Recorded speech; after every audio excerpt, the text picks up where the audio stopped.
आपको मालूम है आपके शब्द आपका कर्मा बनाते हैं। किसी इंसान से आप बात करो, आपको उसका ऑरा बड़ा हल्का लगेगा, आपका मन करेगा बार बार उससे बात करने का। आपके शब्द आपकी आइडेंटिटी बनाते हैं। कितनी सॉफ्ट होती है ना ग्रेविटेशनल पुल की एनर्जी, और कितने हैवी हैवी प्लैनेट्स को, एस्टेरॉइड्स को अपने से बांधे रखती है। कई बड़ों को आपने देखा होगा, हमेशा चीखते चिल्लाते रहते हैं, नाराज ही रहते हैं, अपनों को बड़े टोंट के साथ कस देते हैं कि तुझे ये नहीं आता, तू इस लायक नहीं है, तू कभी कुछ नहीं कर सकता। एक छोटे से बच्चे पे जब हम चिल्लाते हैं ना, तो बच्चा इतना दुखी हो जाता है अंदर से। एक छोटा बच्चा जब अपनी मम्मी की वूम में होता है, तो मम्मी के थ्रू वो 15,000 वर्ड्स की वोकैबुलरी बना लेता है। First language is energy. आप जिससे जिस तरह के वर्ड्स यूज करते हो, वैसे ही वर्ड से उसकी आइडेंटिटी बन जाती है। लाइफ एंड कर्मा की सीरीज में आज हम बात करेंगे वर्ड्स पे। आपको मालूम है आपके शब्द आपका कर्मा बनाते हैं। आप प्यार से किसी से बात करो, एम्पावरिंग वर्ड्स के साथ बात करो, आप देखोगे एनर्जीज कितनी लाइट हो जाती हैं और उसे कितना अच्छा लगता है अंदर से। इसे हम इस तरह से देखते हैं, किसी इंसान से आप बात करो, आपको उसका ऑरा बड़ा हल्का लगेगा, आपका मन करेगा बार बार उससे बात करने का। किसी दूसरे इंसान से बात करो, वो झीकता होगा अगर, तो वो उसके ऑरा में इम्पैक्ट आ जाएगा। वहाँ ना आपको बड़ी घुटन महसूस होगी, आपका मन नहीं करेगा उससे बात करने का, और बात करते करते वो कुछ नेगेटिव वर्ड्स, कुछ इतने डिसएम्पावरिंग वर्ड्स यूज करेगा कि आपका मन करेगा कि आप कहाँ आके बैठ गए। आपकी आवाज़, आपके शब्द आपकी आइडेंटिटी बनाते हैं। आप जिस तरह के हैं वो आपके शब्दों से पता चल जाता है। मुझे कोई फ़र्क नहीं पड़ता आप मेरे सामने कौन आके बैठता है, पर जो इंसान मेरे सामने आके बैठता है ना, जब वो बात करना शुरू करता है, मैं समझ जाती हूँ कि वो किस फैमिली से आए हैं।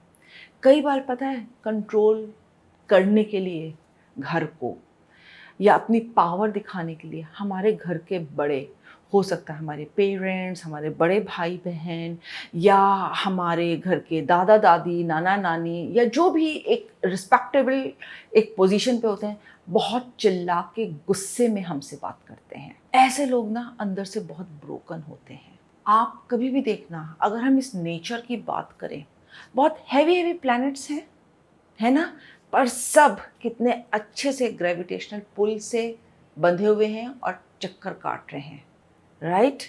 कितनी सॉफ्ट होती है ना ग्रेविटेशनल पुल की एनर्जी, और कितने हैवी हैवी प्लैनेट्स को, एस्टेरॉइड्स को अपने से बांधे रखती है। सॉफ्टनेस ही होती है जो कुछ भी क्रिएट कर सकती है, वो ही आपकी एनर्जीज को हाई ले जाती है।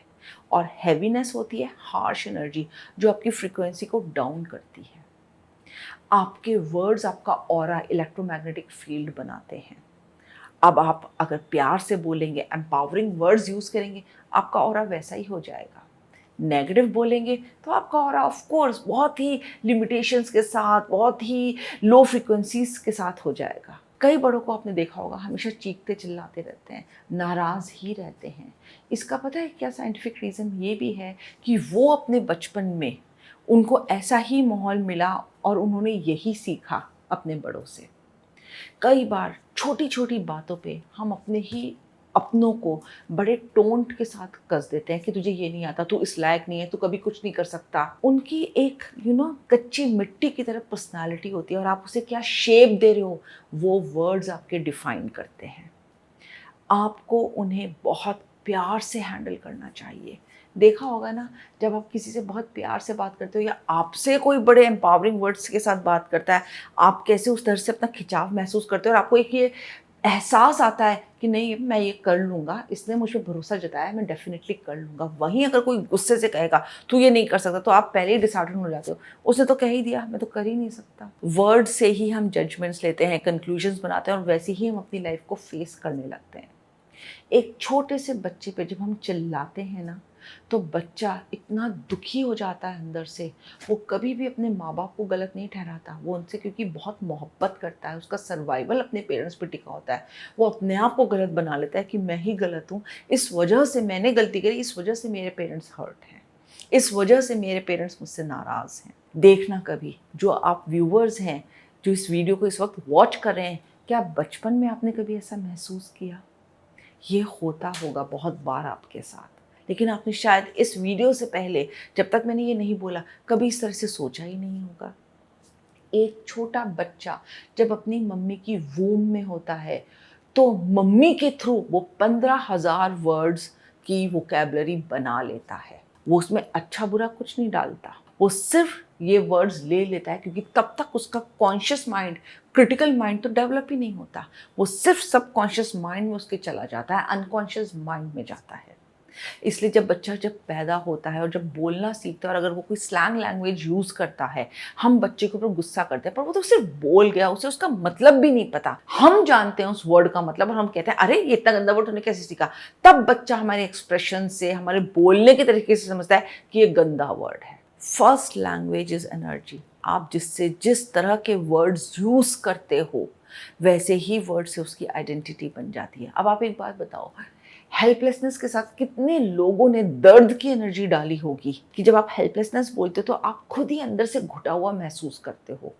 एंगर के साथ लोगों ने कैसी एनर्जीज डाली होंगी कि जब हम एंगर वर्ड सुनते हैं तो ही हमें बड़ा गंदी एक फीलिंग आती है, एक ऐसी फीलिंग आती है, ओहो ये तो चिड़चिड़ापन है, ये मुझे अच्छा नहीं लगता, हमें बुरा लगने लगता है। वर्ड्स अपने आप में सिर्फ वर्ड्स होते हैं, बातें सिर्फ बातें होती हैं, जब तक कि आप उसमें इमोशंस नहीं ऐड कर देते, उसमें फीलिंग्स ऐड नहीं करते। आप देखो ना, कहाँ कहाँ आपने ऐड कर रखी हैं, और वही वर्ड्स फिर हमारी आइडेंटिटी बन जाती हैं, क्योंकि वही वर्ड्स थॉट्स फीलिंग्स से जो भरे हुए होते हैं, हम उन्हें शेप देने लगते हैं। कई बार आपने देखा होगा, बच्चों को पता भी नहीं होता वो क्या कर रहे हैं, लेकिन हम कैसे उन्हें आके झकझोर देते हैं, गुस्से में चिल्लाने लगते हैं उनके ऊपर।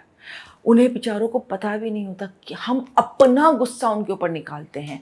हो सकता है उसी एक्शन पर किसी और ने आपको डांटा, और वो गुस्सा आपके मन में भरा हुआ है कि आपने अपने बच्चे को वो एक्शन करते हुए देखा, तो आपको उसके ऊपर गुस्सा आ गया सेम सिचुएशन में, या 19-20 मिलती है सिचुएशन। प्लीज़ देखो ना इस बात को, सोचो ना, क्योंकि आपको नहीं पता एज अ पेरेंट आपके वर्ड्स आपके बच्चे का करेक्टर कैसे बना रहे हैं। मैं ये नहीं कहती कि बच्चों को बिल्कुल समझाओ ही मत, या बच्चों को कुछ कहो ही मत, नहीं, मेरा ये बिल्कुल तात्पर्य नहीं है। लेकिन प्लीज़ बच्चों से प्यार से समझाओ। एक बार समझ नहीं आया, 2 बार समझ नहीं आया, 10 बार समझा लो। प्यार से बच्चा समझ जाएगा, उसे बैठा के समझाओ। हम क्या करते हैं, जल्दी जल्दी हैं, तुम्हें ऐसे कहा ना अब मत करना, अब ऐसे कहा ना अब मत करना।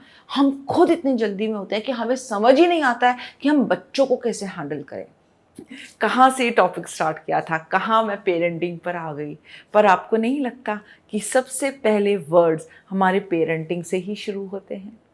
समाज में तो हम बाद में इंट्रोड्यूस होते हैं, सबसे पहले हम पेरेंट्स से ही सीखते हैं, पेरेंट्स अपने पेरेंट्स से सीखते हैं। तो सही बात है ना, सोसाइटी सबको नहीं सिखाती। हो सकता है आपके पेरेंट्स को नहीं आता था ये सब, पर अब आप सीख गए हो, अब आप उसको चेंज कर लो। आप भी तो ये कर सकते हो ना। हमेशा चेंज ये नहीं कि पहले वाले करेंगे, आपसे भी चेंज शुरू होता है। आपके वर्ड्स आपकी आइडेंटिटी बना रहे हैं, और वर्ड से कर्मा बनता है। हम कभी इस बात को समझते ही नहीं। आपके वर्ड्स किसी को, आपको तलवार की ज़रूरत नहीं है, किसी भाले की ज़रूरत नहीं है। अंदर से किसी को अगर तोड़ना हो तो बस आप उसे कोसना शुरू कर दो। आप कह दो उसे तू अच्छा नहीं है किसी काम में, तू कुछ कर ही नहीं सकता। वो इमोशनली बिल्कुल तार तार हो जाएगा, वो मेंटली बिल्कुल तार तार हो जाएगा। And as a psychic medium, मैं आपको ऑनेस्टली बताऊं, जब मैं लोगों का ऑरा देखती हूँ ना, मैंने लिटरली उसमें से ब्लड ऊज होते हुए देखा है कि वो अंदर से इतने घायल हैं। कोई उनके साथ फिजिकल अब्यूज नहीं हुआ, पर वर्बल अब्यूज इतना हुआ है, वर्ड से उन्हें इतना ज़्यादा बोला गया है कि वो अंदर से लहूलुहान हो गए। पास्ट में अगर आपने किसी से नहीं सीखा, इट्स ओके, आज से अपनी लाइन चेंज कर लो। क्योंकि जैसे ही आप अपने वर्ड्स अच्छे से बोलते हो, आपका कर्म चेंज होने लगता है। आप समझ गए? आपने देखा होगा ना, वर्ड्स आपकी वर्ल्ड बनाते हैं। वर्ल्ड और वर्ड्स में सिर्फ एक एल का ही तो डिफरेंस है। पूरी दुनिया वर्ड्स पे टिकी हुई है, और आप इसी से उसको अच्छा कर सकते हो। इस बात को समझो ना, कम से कम बोलो। हमारे जो साधु संत थे, सेज हुआ करते थे, वो साइलेंस में रहते थे, क्योंकि कर्म आप कैसे काट सकते हो पुराना, सिर्फ और सिर्फ साइलेंस में रहकर। हो सकता है अभी आपको ये बात समझ ना आ रही हो, पर दिन के 2 मिनट साइलेंस में बैठना शुरू करो। शायद आपके लिए मुश्किल होगा, टाइमर लगा लो सिर्फ 2 मिनट का। उस टाइम आप कुछ बोल नहीं रहे, थॉट्स आएंगे पर बोलो मत कुछ। वो भी आपको, जब आप डेली प्रैक्टिस करोगे तो वो आपको एक साइलेंस के रास्ते पे ले जा रहा है, जो आपको बिल्कुल ही कर्मा धीरे धीरे काटना शुरू करेगा। और जो भी वर्ड्स आपको शेप दी है आपकी पर्सनालिटी को, वो वहाँ से रिलीज होने लगेगा। आप खुद देखोगे कि एक मरहम की तरह ये साइलेंस आपके लिए काम करेगा और आपको अंदर से जितने भी आप टूटे हुए हो ना, आपको ठीक करेगा। मुश्किल लग रहा होगा आपको अभी, क्योंकि हमें तो ये सोसाइटी सिखाती ही नहीं साइलेंस में रहना, साइलेंस में बैठना।